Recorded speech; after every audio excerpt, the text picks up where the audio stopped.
for research and development of small modular reactors with an outlay of 20,000 crore will be set up. At least 5 indigenously developed small modular reactors will be operationalized by 2033. Shipbuilding. The shipbuilding financial assistance policy will be revamped to address cost disadvantages. This will also include credit notes for shipbreaking in Indian yards to promote the circular economy. Large ships above a specified size will be included in the infrastructure harmonized master list. Shipbuilding clusters will be facilitated to increase the range, categories, and capacity of ships. This will include additional infrastructure, facilities, skilling, and technology to develop the entire ecosystem. Maritime Development Fund. For long-term financing for the maritime industry, a Maritime Development Fund with a corpus of 25,000 crore rupees will be set up. This will be for distributed support and promoting competition. This will have up to 49% contribution by the government, and the balance will be mobilized from ports and from private sector. UDAN regional connectivity schemes. UDAN has enabled 1.5 crore middle-class people to meet their aspirations for speedier travel. The scheme has connected 88 airports, and operationalized 619 routes. Inspired by that success, a modified UDAN scheme will be launched to enhance regional connectivity to 120 new destinations and carry 4 crore passengers in the next 10 years. 4 crore additional passengers in the next 10 years. The scheme will also support helipads and smaller airports in hilly, aspirational, and northeast regional districts. Greenfield airports will be facilitated in Bihar to meet the future needs of the state. These will be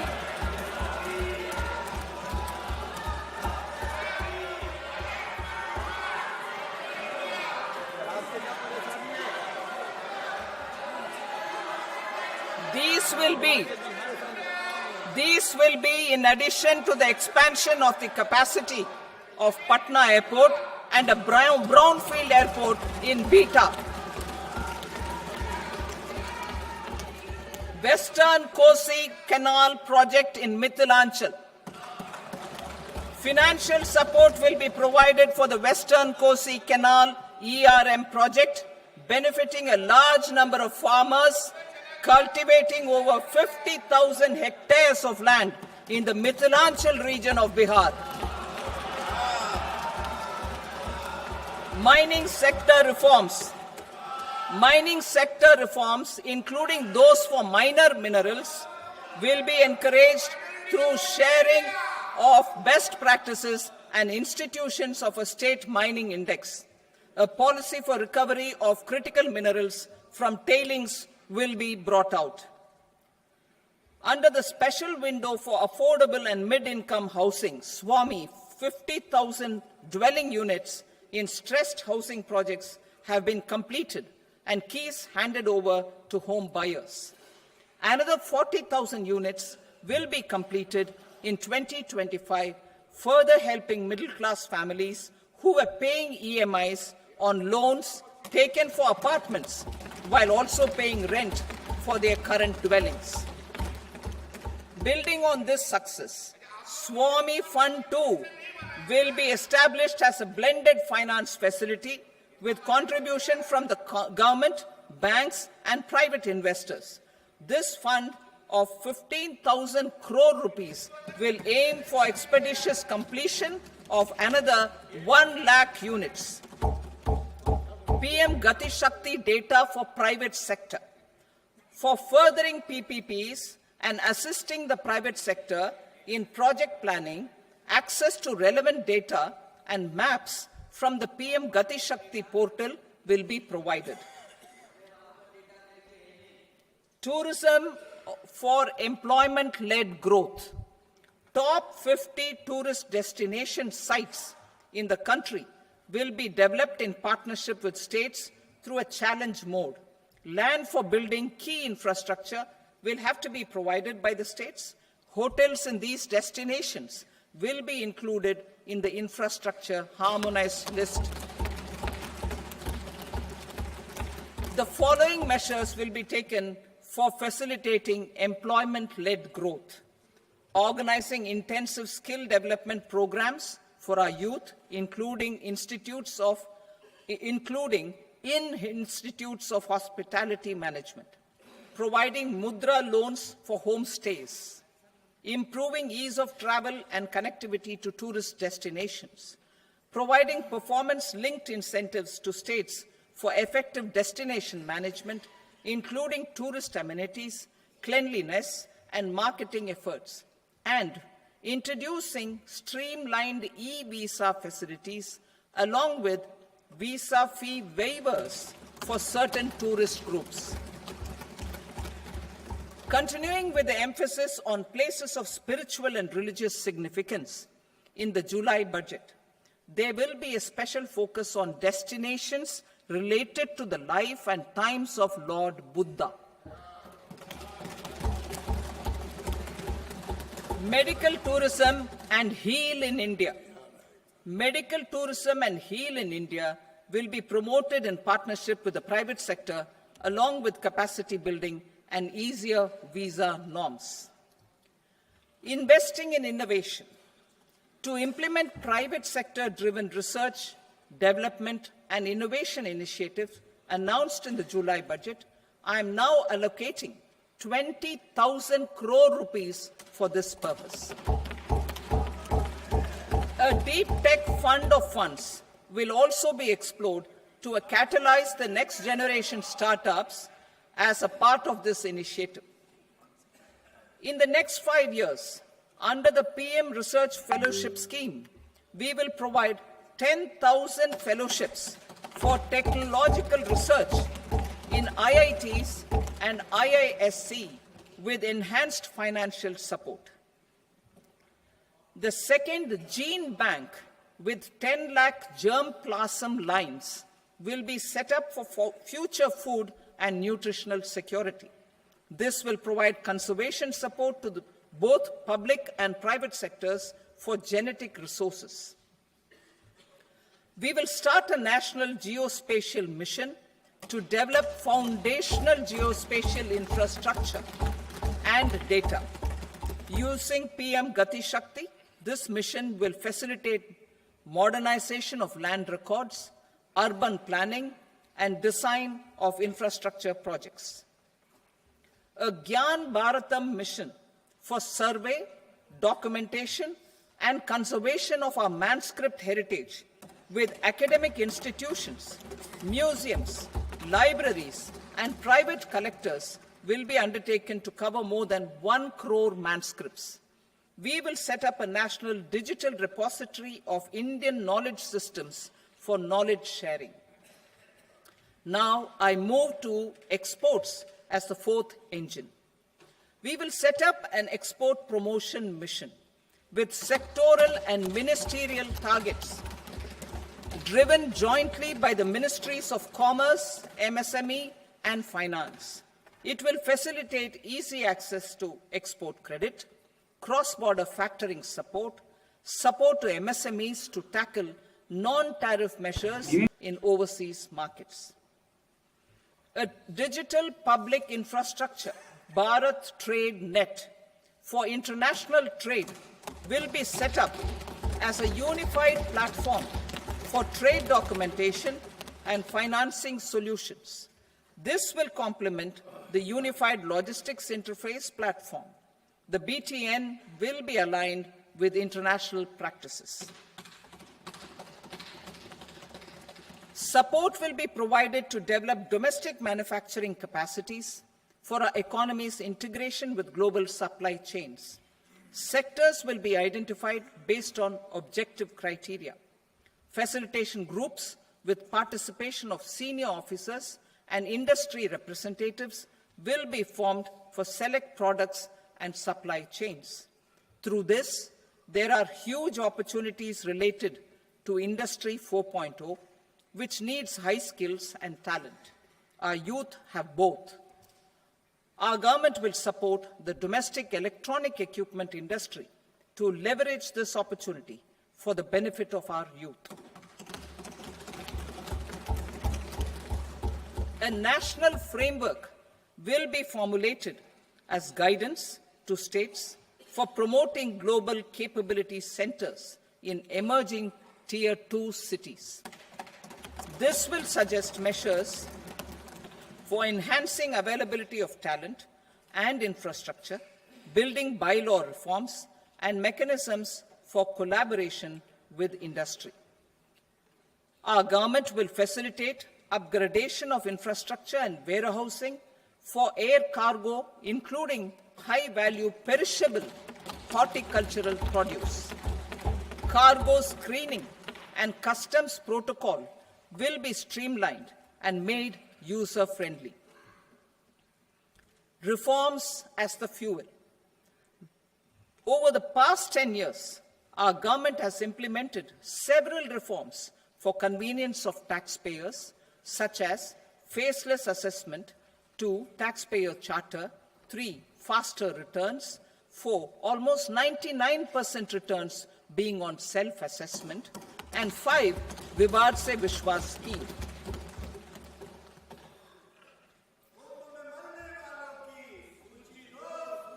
Continuing these efforts, I reaffirm the commitment of the Tax Department to trust first, scrutinize later. I also propose to introduce the new income tax bill next week. I will detail the indirect tax reforms and changes in direct taxes in Part B. Financial sector reforms. The FDI limit for the insurance sector will be raised from 74 to 100%. This enhanced limit will be available for those companies which invest the entire premium in India. The current guardrails and conditionalities associated with foreign investment will be reviewed and simplified.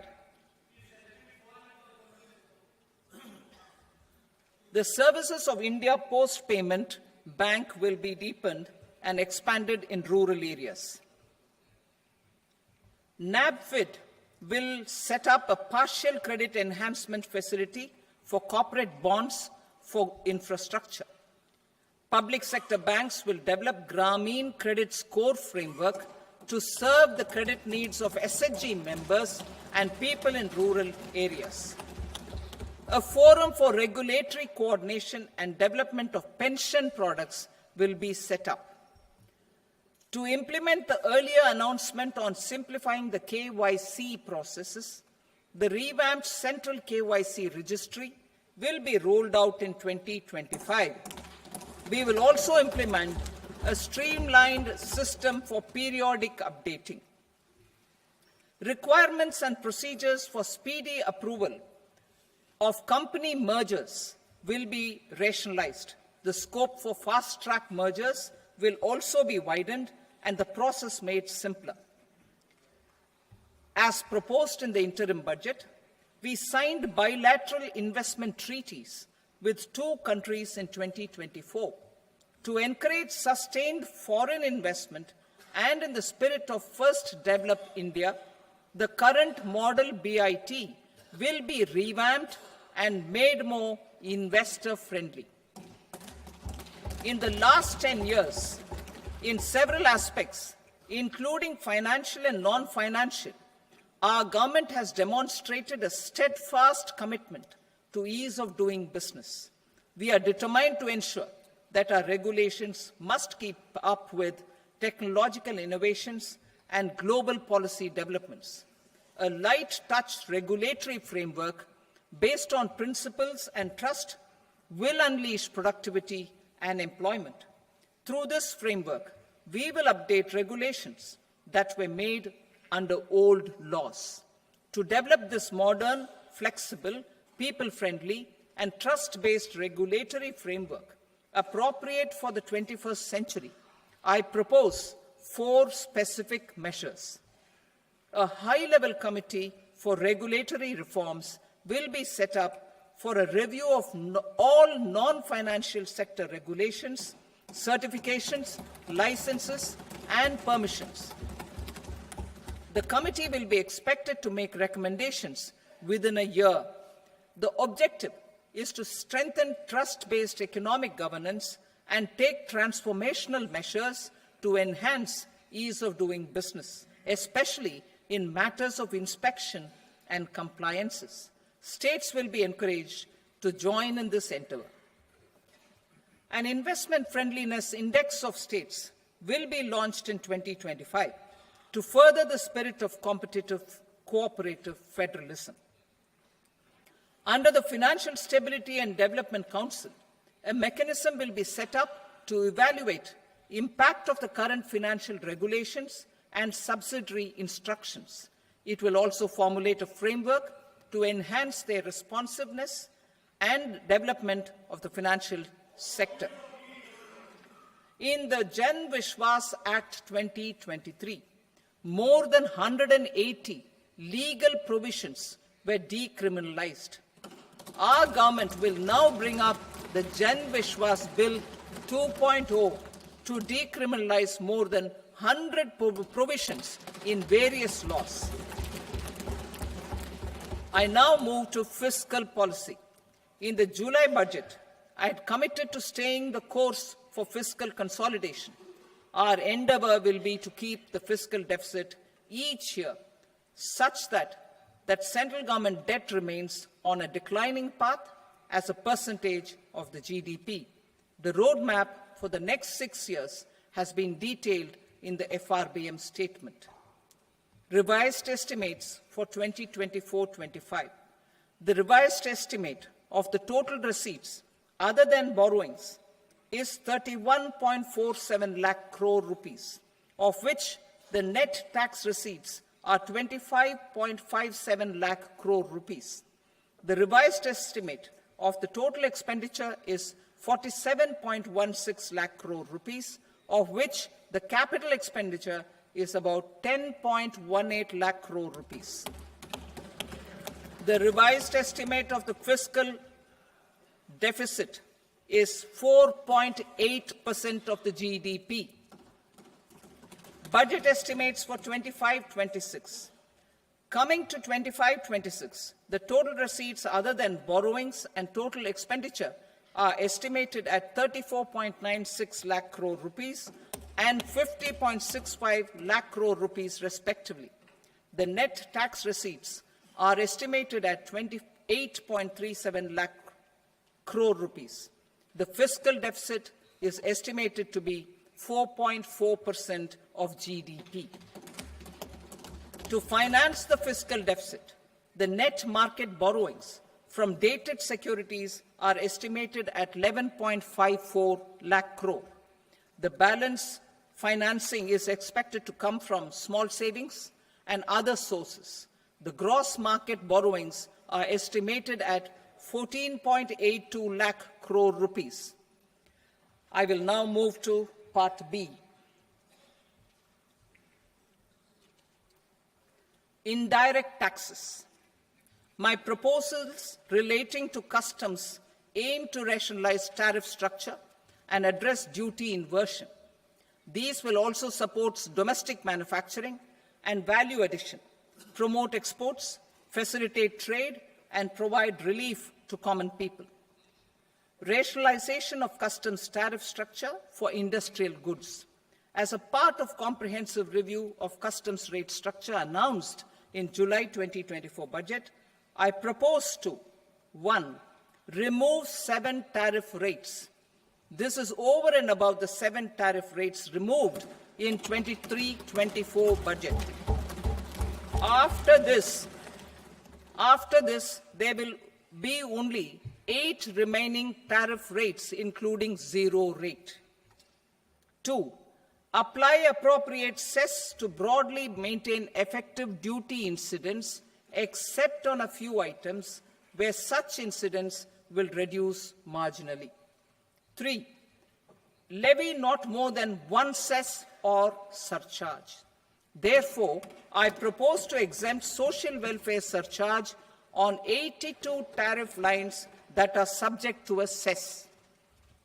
I shall now take up sector-specific proposals. To provide relief to patients, particularly those suffering from cancer, rare diseases, and other severe chronic diseases, I propose to add 36 life-saving drugs and medicines to the list of medicines fully exempted from basic custom duty.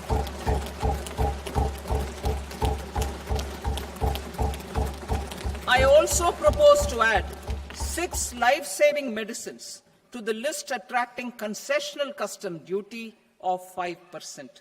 Full exemption and concessional duty will also respectively apply on the bulk drugs for manufacture of the above.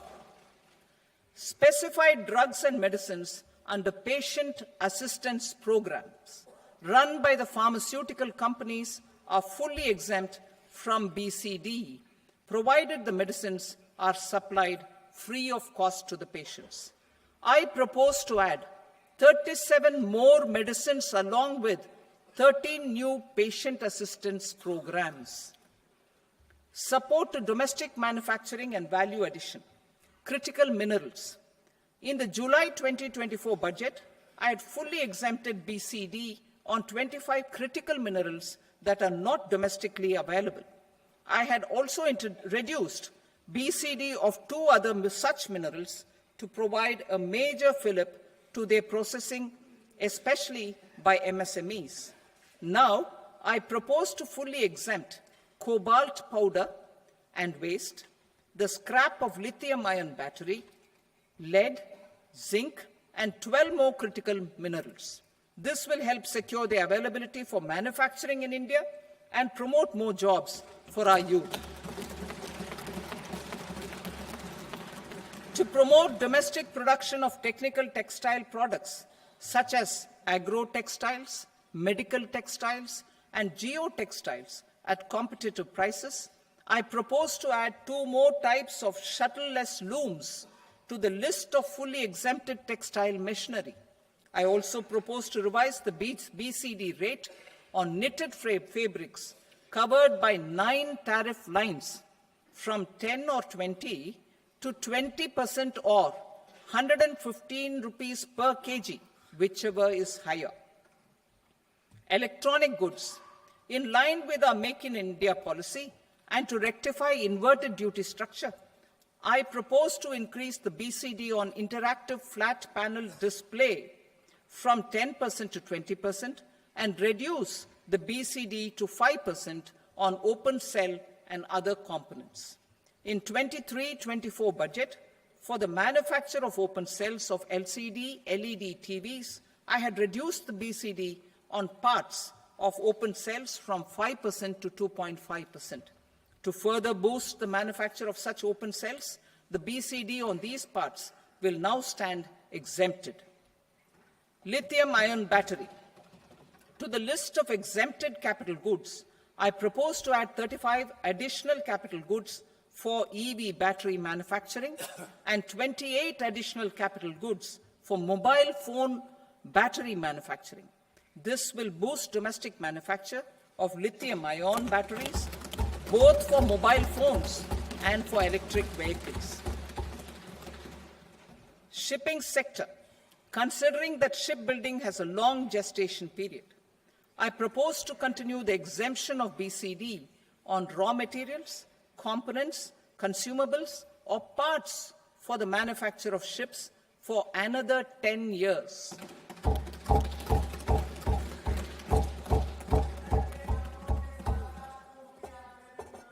I also propose the same dispensation for shipbreaking to make it more competitive. Telecommunication. To prevent classification disputes, I propose to reduce the BCD from 20% to 10% on carrier-grade Ethernet switches to make it at par with non-carrier-grade Ethernet switches. Export promotion.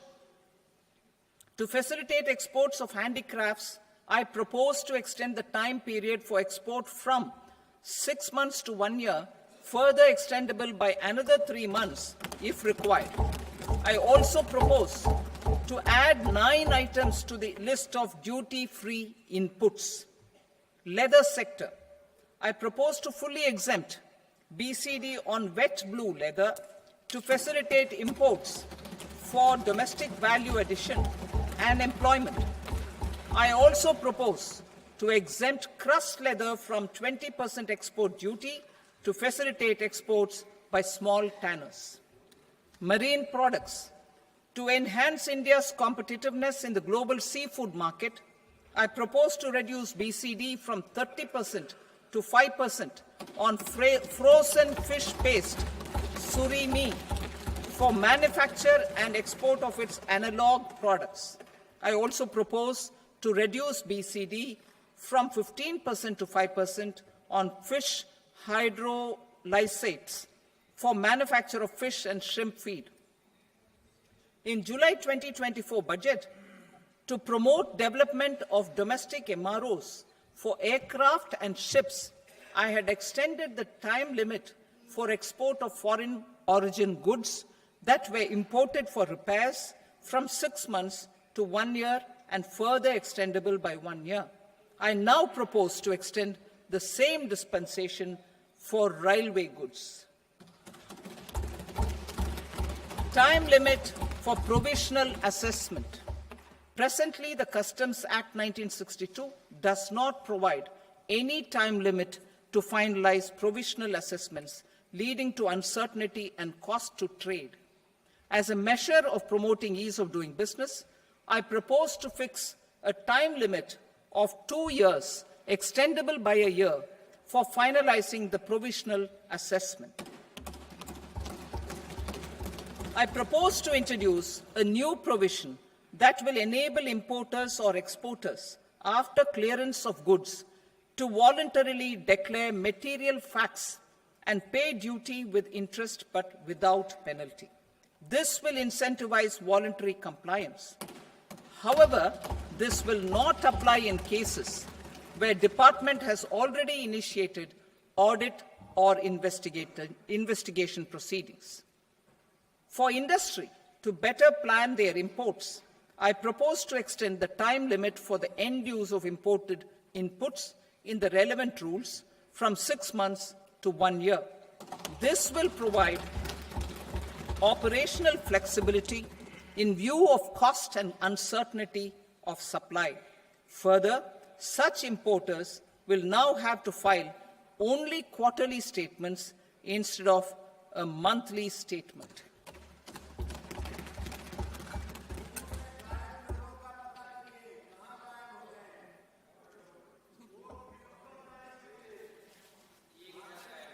I now come to my direct tax proposals. In Part A, I have briefly underlined taxation reforms as one of key reforms to realize our vision of Vikasit Bharat. In respect of criminal law, our government had earlier ushered in Bharatiya Nyaya Sanhita, replacing Bharatiya Danda Sanhita. I am happy to inform this august House and the country that for new income tax bill will carry forward the same spirit of Nyaya in its drafting as well. The new bill will be clear and direct in text, with close to half of the present law in terms of both chapters and words. It will be simple to understand for taxpayers and tax administrators, leading to tax certainty and reduced litigation. Reforms, however, are not a destination. They are means to achieve good governance for our people and economy. Providing good governance primarily involves being responsive. The Tirukkural captures this in verse 542, which reads, Vaanokki vaazhum ulagallam, mannavan kol nokki vaazhum kudi. Meaning, just as the living beings live expecting rains, citizens live expecting good governance. Our government is committed to keeping an ear to the ground and a finger on the pulse and responding while balancing our national building efforts.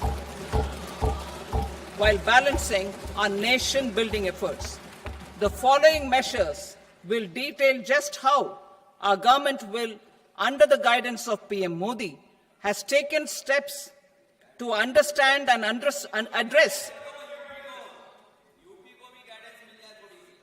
I repeat that sentence, sir. The following measures will detail just how our government, under the guidance of PM Modi, has taken steps to understand and address the needs voiced by our citizens. My tax proposals are guided by this spirit. The objectives of my proposals are as follows. Personal income tax reforms with special focus on middle class. Rationalization of TDS and TCS for easing difficulties. Encouraging voluntary compliance. Reducing compliance burden. Ease of doing business, employment and investment. I will come to my proposal on personal income tax towards the end. TDS and TCS, rationalization for easing difficulties. I propose to rationalize tax deduction at source, TDS, by reducing the number of rates and thresholds above which TDS is deducted. Further, threshold amounts for tax deduction will be increased for better clarity and uniformity. The limit for tax deduction on interest for senior citizens is being doubled from the present 50,000 rupees to 1 lakh rupees. Similarly, the annual limit of 2.40 lakh rupees for TDS on rent is being increased to 6 lakh rupees. This will reduce the number of transactions liable to TDS, thus benefiting small taxpayers receiving small payments. The threshold to collect tax at source, the TCS, on remittances under RBI's liberalized remittance scheme, the LRS, is proposed to be increased from 7 lakh to 10 lakhs. I also propose to remove TCS on remittances for education purposes, where such remittances is out of a loan taken from a specified financial institution. Both TDS and TCS are being applied on any transaction related to sale of goods. To prevent such compliance difficulties, I propose to omit the TCS. I also propose that the provisions of the higher TDS deduction will now apply only in non-PAN cases. In July 2024, the delay for payment of TDS up to the due date of filing statement was decriminalized. I propose to provide the same relaxation to TCS provisions as well. The government under the leadership of Prime Minister Modi believes in Sabka Saath, Sabka Vikas, Sabka Vishwas and Sabka Prayas. In line with this, we brought in updated return facility in 2022 for voluntary compliance by taxpayers who had omitted to report their correct income. Our trust in taxpayers was proved right. Nearly 90 lakh taxpayers voluntarily updated their incomes by paying additional tax. Taking this trust further, I now propose to extend the time limit to file updated returns for any assessment year from the current limit of 2 years to 4 years. I propose to reduce the compliance burden for small charitable trusts and institutions by increasing their period of registration from 5 years to 10 years. It is also proposed that disproportionate consequences do not arise for minor defaults such as incomplete applications filed by charitable entities. Presently, taxpayers can claim the annual value of self-occupied properties as nil only on the fulfillment of certain conditions. Considering the difficulties faced by taxpayers, it is proposed to allow the benefit of 2 such self-occupied properties without any condition. To streamline the process of transfer pricing and to provide an alternative to yearly examination, I propose to introduce a scheme for determining arm's length price of international transaction for a block period of 3 years. This will be in line with global best practices. With a view to reduce litigation and provide certainty in international taxation, the scope of safe harbor rules is being expanded. A number of senior and very senior citizens have very old national savings scheme accounts.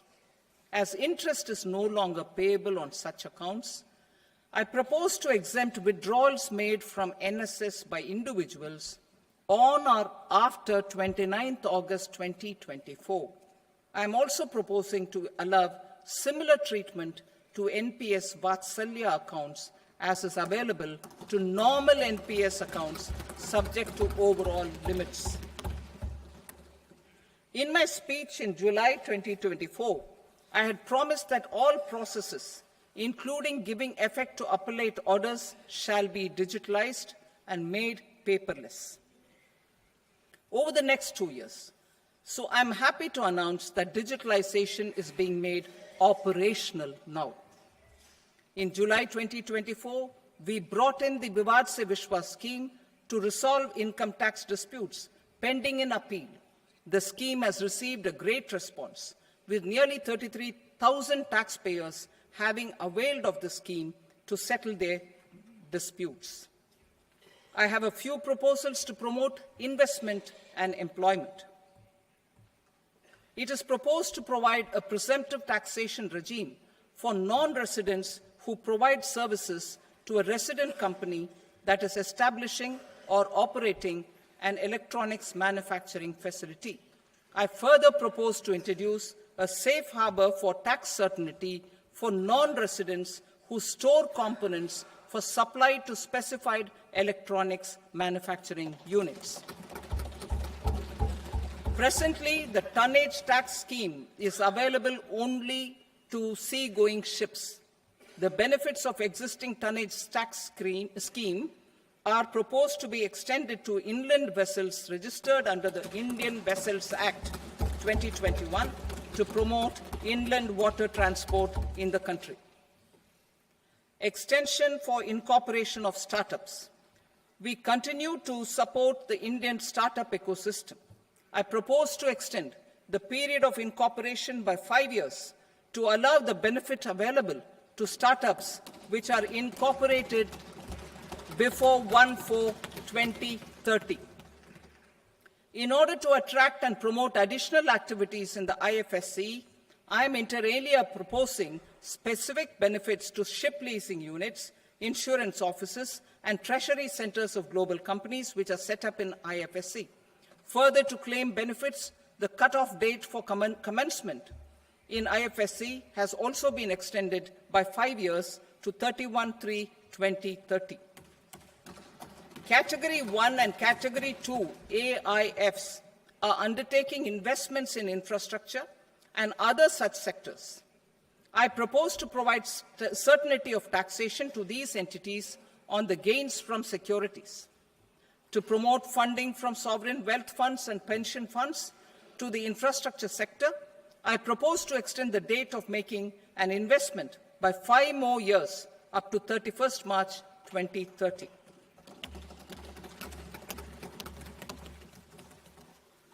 Personal income tax reforms with special focus on middle class. Democracy, demography, and demand are the key support pillars in our journey towards Vikasit Bharat. The middle class provides strength for India's growth. This government, under the leadership of Prime Minister Modi, has always believed in the admirable energy and ability of the middle class in nation building. In recognition of their contribution,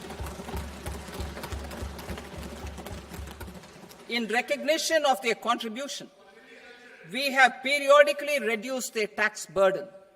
Right after 2014, the nil tax slab was raised to 2.5 lakhs of rupees, which was further raised to 5 lakh rupees in 2019 and to 7 lakh rupees in 2023.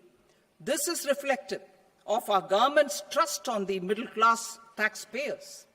I am now happy to announce that there will be no income tax payable up to income of 12 lakh rupees.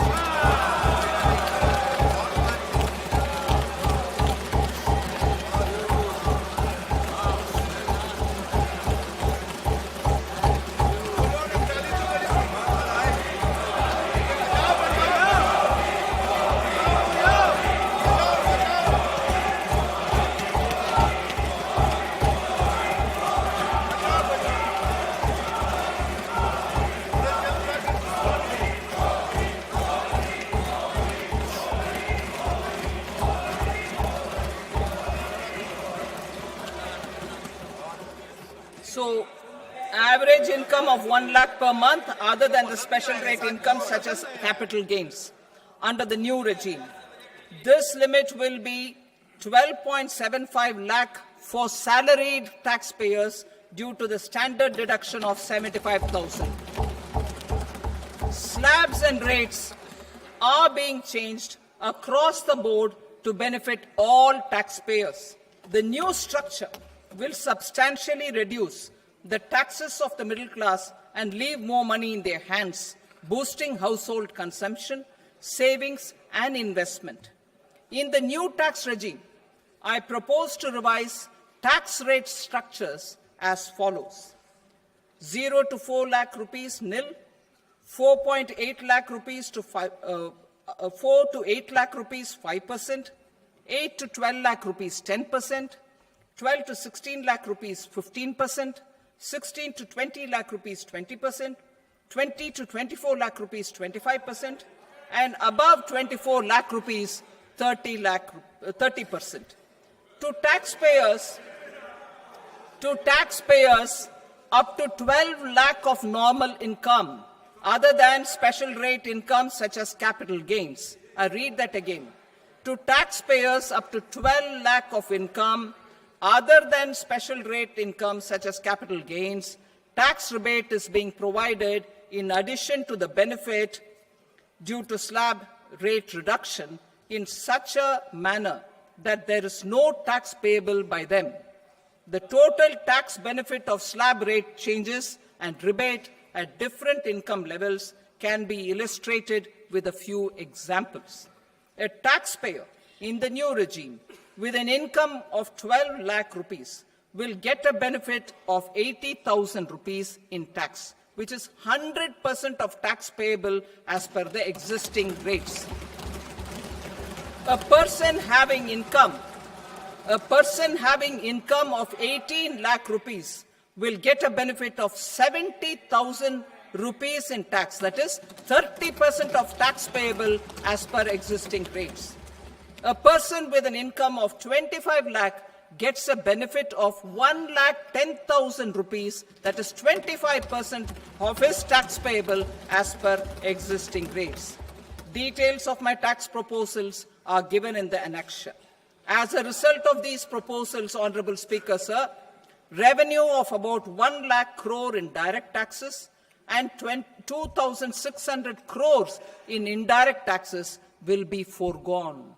Mr. Speaker, sir, with this, I commend the budget to this august House.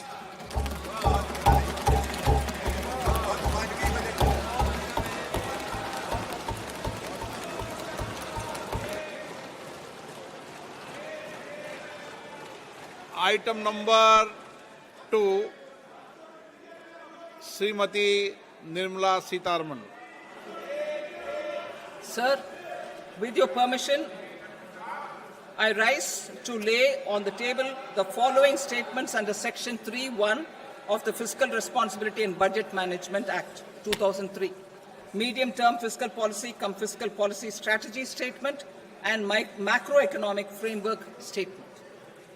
Item number 3, Srimati Nirmala Sitharaman.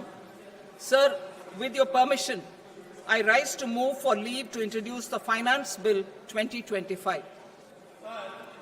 प्रश्न ये है कि विधेयक को Question is that the bill may be allowed to be introduced. Those in favor may say ayes. Those against may say noes. I think the ayes have it. The ayes have it. The permission has been granted. Honorable Minister will now please introduce the bill.